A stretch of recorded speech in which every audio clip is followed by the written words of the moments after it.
Hi, this is Trey Passer, and this is my movie review of the movie Dream House with spoilers. Okay, this movie stars Daniel Craig, Rachel Weisz, and Naomi Watts. Okay, as if you've seen the trailer, you've probably seen what the story's about. They give you the basics.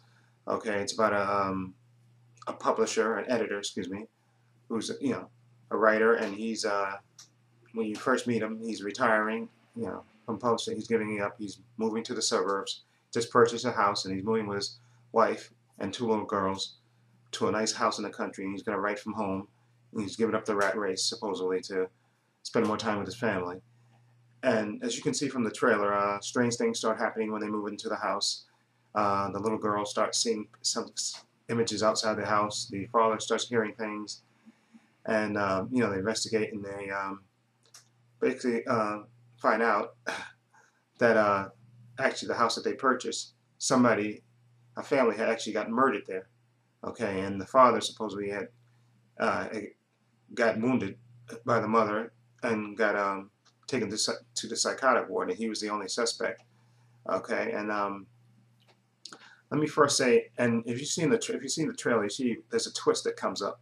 They show, like I said, the strange goings-ons in the house and stuff. Seeing the images of the house. And you even see the father chasing, what's perceived to be an image, of somebody outside of the house. He even follows some guy outside the house, but he never quite catches up with him. And then you see in the trailer, as I said, you see in the trailer, the twist is that actually the father is actually the husband who supposedly slaughtered his family. Okay, and going in, you know that, and I don't know why they put that twist in the trailer. I mean, I think if they would have just left it just up to that point where the strange goings on in the house, and they don't know whether it's somebody for really haunting them, or if somebody's if there's ghost in the house or whatever. I think they should have left it at that instead of revealing that twist in the trailer that actually the retired editor is really the father that lived in the house 5 years ago, who supposedly slaughtered his family. And like I said, I was waiting for the twist to come, and the twist was very disappointing, to say the least. But let me tell you a few other things before I get into the twist. Okay, Daniel Craig and Rachel Weisz, they're very good in this movie, and even Naomi Watts, who plays the neighbor of the couple. And what's weird about it, let me just tell you a few things. What's happened, after these strange going on, like the daughter seeing a man standing outside her window, and the strange things going on in the house, and the father decides to investigate. He even goes to try to question the neighbor, Naomi Watts, who kind of is standoffish, and she doesn't really volunteer any information to him. And he even goes to the cops, to try to find out about the family that got slaughtered in the house 5 years ago. And the cops are kind of blow him off and tell him it's this is an ongoing police investigation. Okay, you can't see the files, and they kind of blow him off, like he's bothering them. And then what happens, like I said, like you see in the trailer, the father decides to go to the psychiatric hospital where supposedly where the father who murdered his family is supposed to be staying. And he goes and he speaks to the doctor, and of course the doctor is explaining to him about this character Peter Ward that supposedly slaughtered his family, and she's even showing him video of this guy Peter Ward acting crazy in the hospital, saying that somebody slaughtered his family and he has to get out, and just acting bizarre, and just very violent, and just acting absolutely nuts. And of course you don't see you don't see the image. You don't see in all the video that he sees. He doesn't see quite a good image of this guy Peter Ward until the last shot, where the psychiatrist says, "Let me just show you this one last thing," and then he shows a close-up shot of course, Daniel Craig's character. I forgot the character's name. He came up with a new name, and they even explain how he came up with a name, based on a tag, the tag that he had when he was in the psychiatric ward. He came up with a fake name, and then of course when he shows him the video, of course he sees his face. And then one great shot I have to give them credit for, the filmmaker. They show, when he shows him the video of this Peter Ward acting nuts in the psychiatric hospital, they do a pull back shot, And all throughout the movie, before that, you see Daniel Craig wearing his hair like a total suburban dad front, it's comb neatly groomed and everything else. But when they show him, when actually sees the video of Peter Ward acting crazy in the hospital, they do a pullback shot, and you see him with his hair slicked back, and he has stubble on his face, and he's like I said, he said he's totally confused now. He's not confident. He's saying that I can't be Peter Ward. My name is the character name that he made up. And the doctor explained to him, no, you are Peter Ward. Okay, you made up this fake name, and we couldn't hold you any longer because you were declared mentally insane, so we had to let you go. Okay, and obviously you went back to the house and you're delusional. Okay, and of course he leaves and he's confused. But another great shot in this movie is when he retired at the beginning of the movie, and they had a little celebration for him and all the people that he met. He was saying his goodbyes and leaving. These same people are the same people he sees when he's leaving the psychiatric ward. They're actually patients in the hospital. I thought that was a nice little twist there. But the main thing about this movie, like I said, the twist in the movie that disappointed me a lot to this movie, and also just another aside, Daniel Craig and Rachel Weisz supposedly didn't want to promote this movie because I think they said they was unsatisfied with the ending of the movie. And I can see after seeing the movie, I can see what they meant by this. The twist in the movie is Naomi Watts' character, who plays the neighbor, she's going through a separation with her husband. Okay, and obviously she gets the house and she has a daughter. Okay, and they even show a scene of her handing over the daughter to the father for her ex in a custody exchange. And obviously the twist in the story is that on the very same night that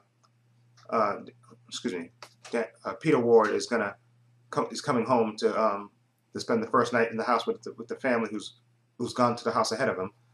Excuse me, no, that's not right. Let me correct that.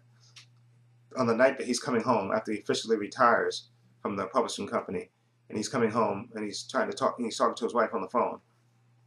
The twist is the husband of Naomi Watts' character, the neighbor, he hired a hitman to kill her because he, obviously in the divorce, she got the house and primary custody of the daughter, and he's very bitter and he wants to get back at her, and he hires the most incompetent hitman ever, because obviously the husband didn't give him a picture or describe her, Naomi Watts, because Naomi Watts is blonde, Rachel Weisz is brunette, and for some stupid reason the hitman goes to Rachel Weisz's house. I mean, they even show the husband giving him directions to the house, but why he wouldn't know what she looked like, that she's blonde, and but supposedly he breaks into the house to kill her, and of course when she comes out and she's and then the two little girls come out, and of course, and then Peter Ward comes home right in the middle of this, and of course the hitman kills the two little girls, shoots the wife, and Daniel Craig's character Peter Ward is struggling with him, of course, and they drop the gun, and then Rachel Weisz in her last act of life, she picks up the gun and she shoots at the hitman that's struggling with her husband Daniel Craig, and of course she misses and shoots Daniel Craig. Now, and that's the last thing she does before she dies. And of course, now this is where the movie. That's why I found this movie is totally ridiculous. Okay, this incompetent hitman who shoots goes to the wrong house and shoots the wrong family. Daniel Craig's character, why he couldn't tell, they never explained it. Maybe the gunshot wound gave him memory loss and he couldn't remember that somebody had broken into his house, a hitman, and killed his family. He couldn't remember that, and then he had a psychotic break, and he didn't realize that, hey, he couldn't tell the cops, hey, listen, somebody broke into my house, and they killed my wife. And at least forensically, I mean, from the way they showed it, I mean, how could they think that he killed his family unless they cut out a scene where the hitman, after Daniel Craig gets shot, gets the gun and plants it in his hand, because they never really explained that.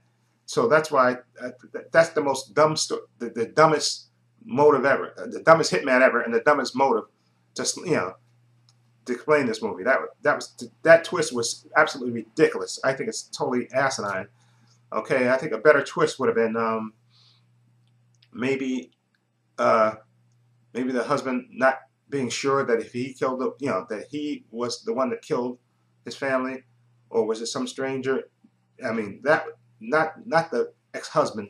So I mean, that twist to me just totally ruined the first half of the movie. The first half of the movie, like I said, was set up perfectly right. It was scary, it had atmosphere. You didn't know whether the kids, were making stuff up, but that just totally, that second half of that movie, it's like a bad script writer hacked into the movie and said, let me put this stupid Hollywood ending on it.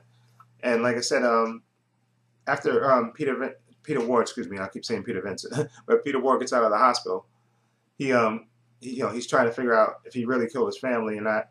And there's even another great scene in this horrible second half of the movie where he actually finally realizes, yes, his wife is dead, and yes, his kids are dead. And there's even a great scene where they look like they're getting sick, but you see the bullet wounds of when they got shot, and that's when he realizes, it clicks in his head that, sure, yes, my family got slaughtered, I may or may not have killed them. And of course, while he's trying to figure this out, Naomi Watts' character is trying to help him, and she admits to him that, yeah, I know who you were, and when you came back, I didn't really want to say anything to you. And yes, I visited you when you were in the psychotic hospital. Why? They don't ever really go into that, why she visited him. And then, of course, the husband, the ex-husband comes home, and the incompetent hitman, why they're still together, why they even talk to each other. They decided to, okay, I'm gonna frame this guy now, 5 years after the fact. I'm gonna kill my ex-wife now again, like I was supposed to, and I'm gonna kill the incompetent hitman. It's just a bunch of ridiculous stuff that happens, and now I can see why they didn't want to promote this movie. The second half of the movie just totally ruins the first half. The first half of the movie, like I said before, had great atmosphere, a great setup, and like I said, Daniel Craig is a great actor, Rachel Weisz is a great actor, they have good chemistry, and Naomi Watts doesn't have that much to do actually in the movie. But like I said, the second half of the movie just totally blew. I mean, that motive was just totally ruined this movie. So I wouldn't recommend this movie. I mean, maybe there's an alternate when they release this on DVD or Blu-ray. There's an alternate ending or alternate storyline that could have been that they cut out. Okay, so but this is Trey Pastor. So let me know what you think of this movie. If you've seen it, do you like it? Do you hate the motive at the second half of the movie? To me, it just totally blew. So please feel free to leave comments, and please rate the video. And like I said, I can't recommend this movie because even though I wanted to see it because Daniel Craig and Rachel Weisz, two good actors, but the second half of the story just totally blew. Okay, so this is Trey Pastor saying so long and take care.